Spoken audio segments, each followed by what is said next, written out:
a nossa segunda aula da origem da vida, biologando com David Carvalho.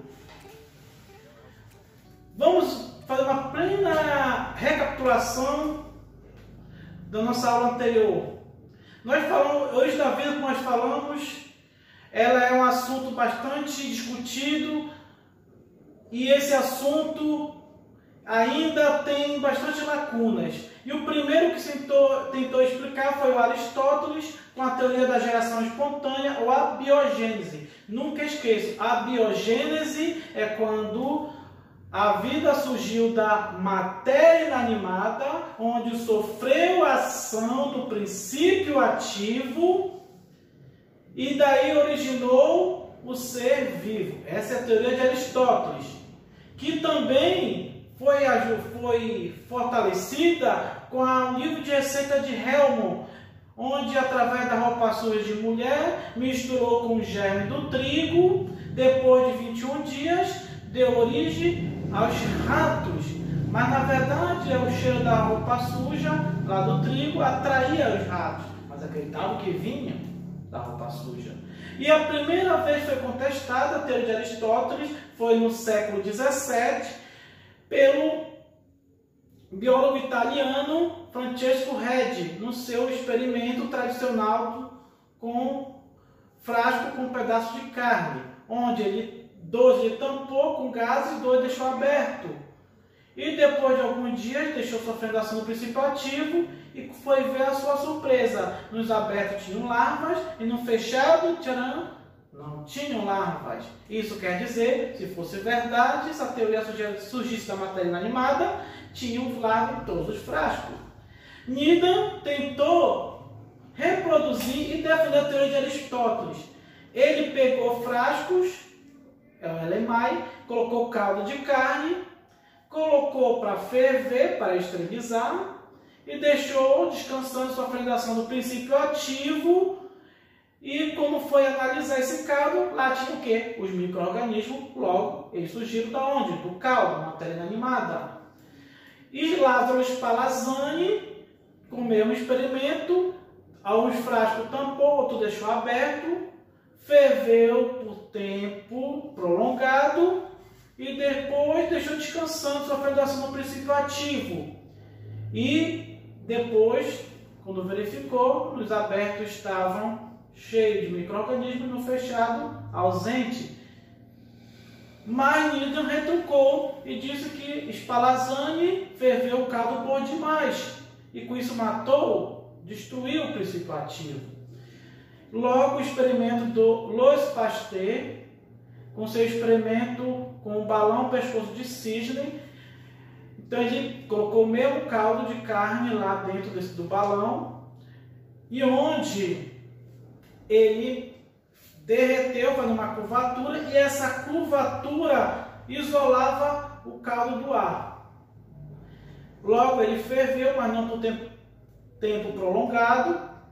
E o que aconteceu depois? Ele verificou que tinha ausência de micro-organismo. Ele quebrou esse gargalo e logo esse caldo foi contaminado. Com isso ele concluiu que a vida não surgia da matéria inanimada, e sim estava onde? No ar.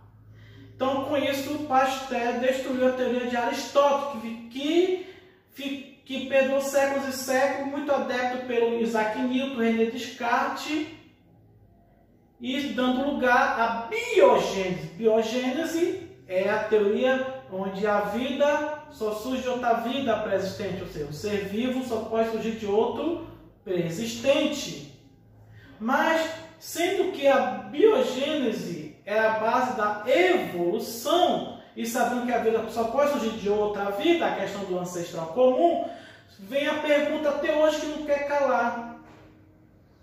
Como surgiu o primeiro ser vivo? Da onde vem? Da onde tudo começou? Esse é o capítulo da nossa aula de hoje. Biologando com Carvalhão. Vamos lá. Então, primeiro falar da primeira explicação sobre isso, eu vou falar do criacionismo. O que diz a teoria criacionista?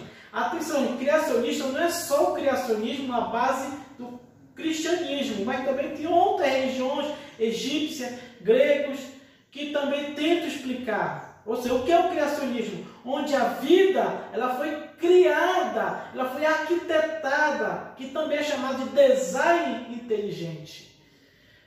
Então, essa vida foi criada por um ser superior, por um ser supremo, a divindade.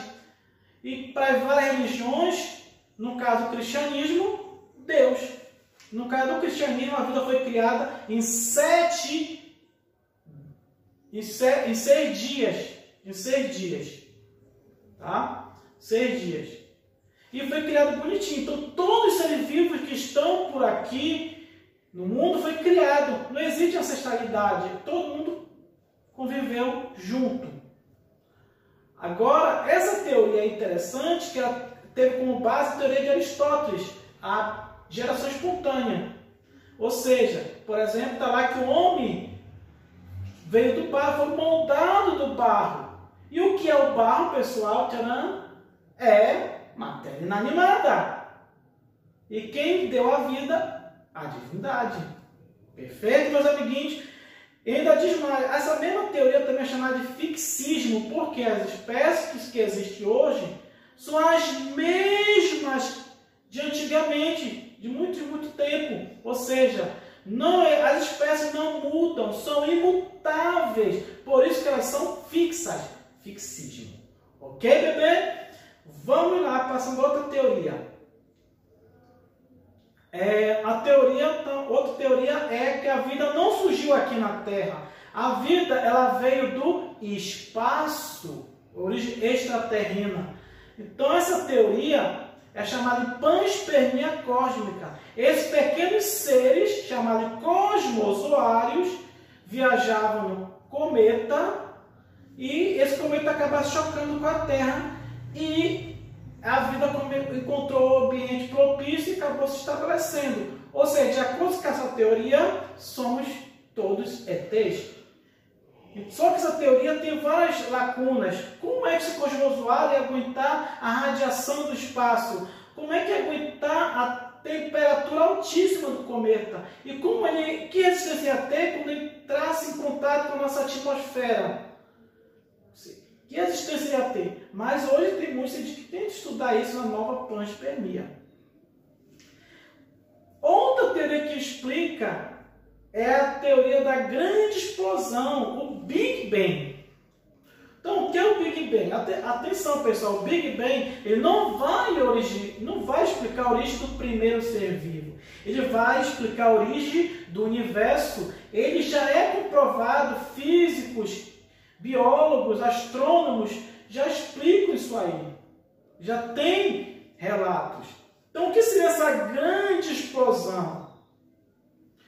É justamente o que os astrônomos físicos estavam observando. Observam que as galáxias estão cada vez mais o quê? Se afastando.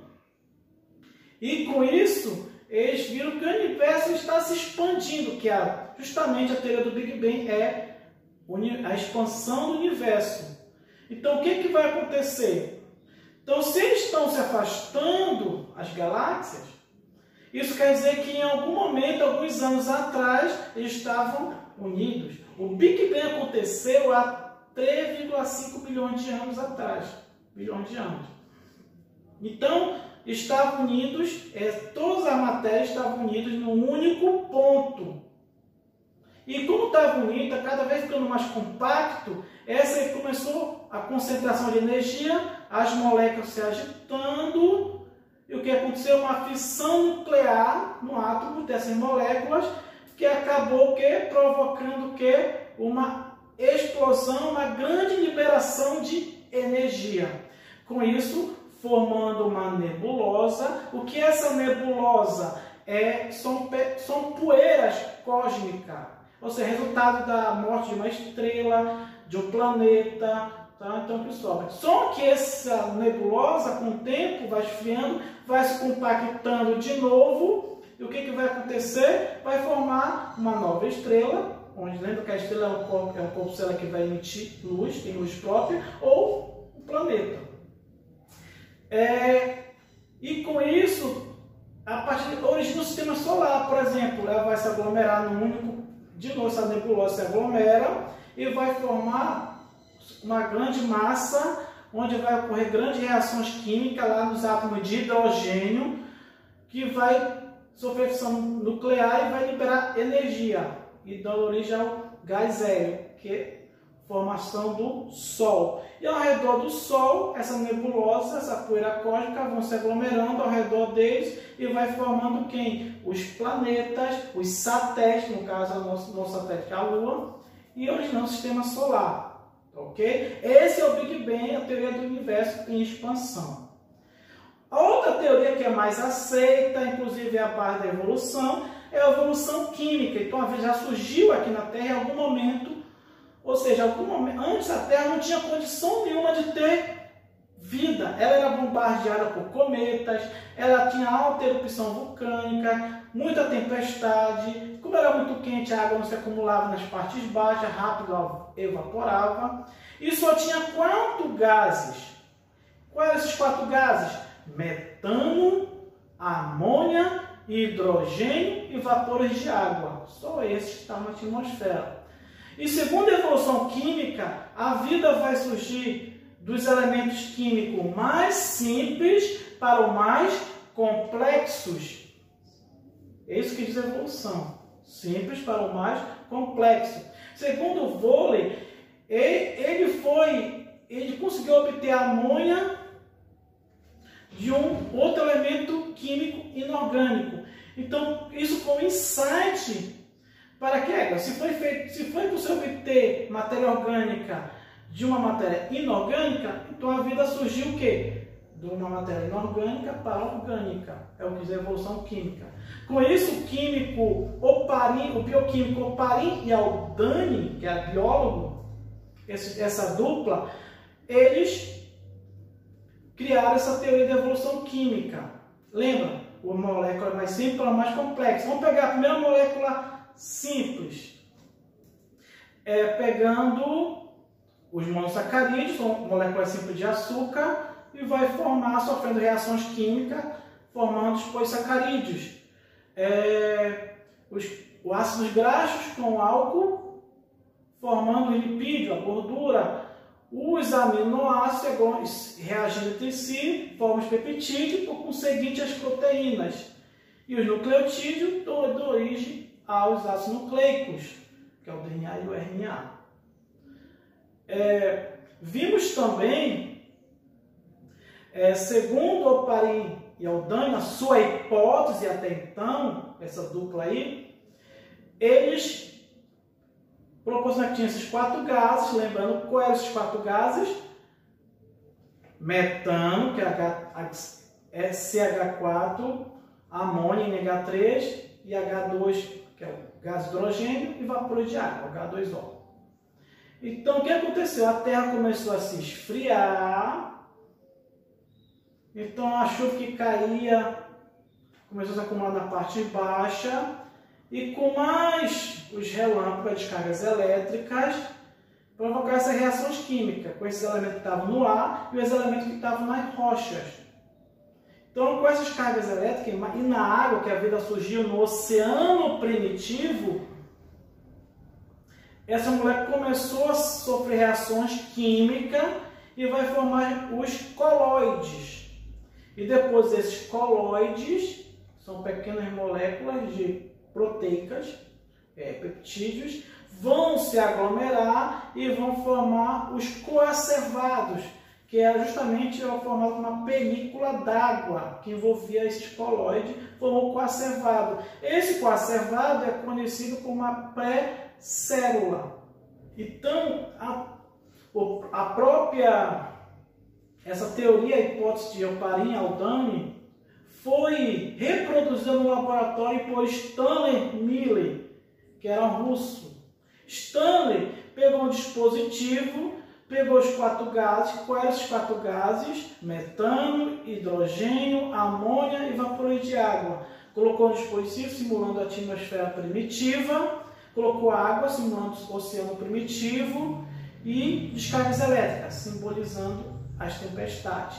E o que ele obteve? Compostos semelhantes aos coacervados.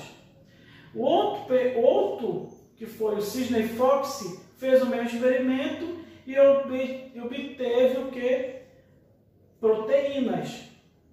Tá? E com isso me veio aqui a hipótese, duas hipóteses para a origem do primeiro ser vivo. A primeira hipótese, segundo o metabolismo energético, a hipótese heterotrófica. O que é isso? O primeiro ser vivo era incapaz de produzir seu próprio alimento. Como nós hoje, nós precisamos de ingerir. Não somos que nem as plantas que produzem fotossíntese.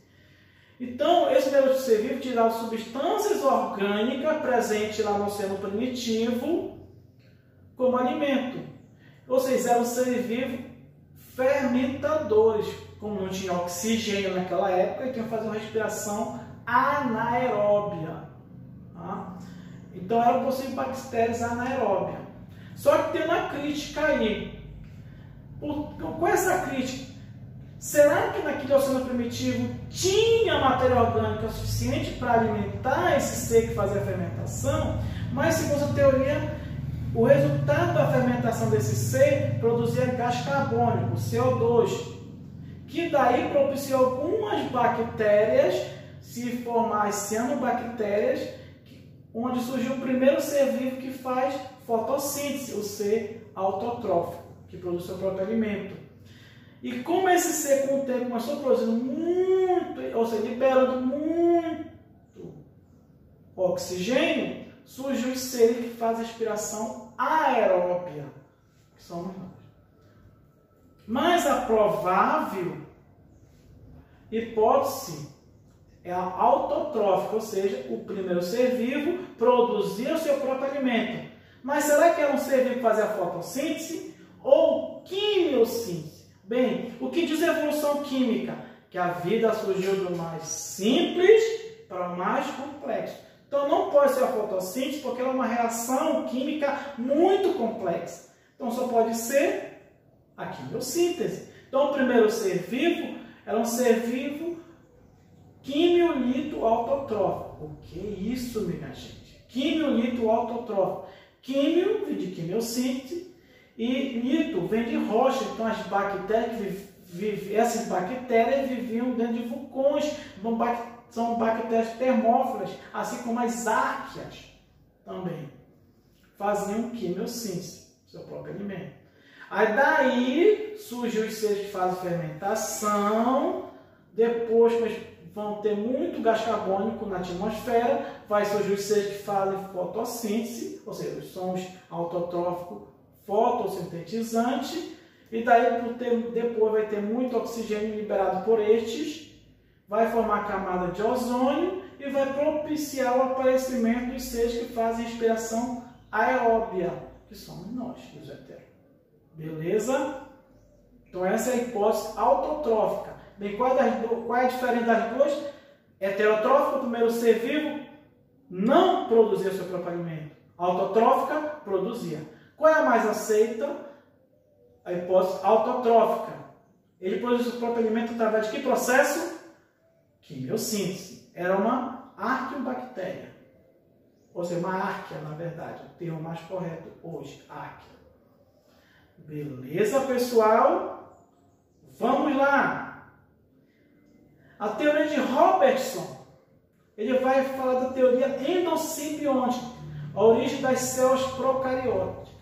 Ou seja, o que é uma célula procariótica? É aquela que não tem núcleo individualizado, visível.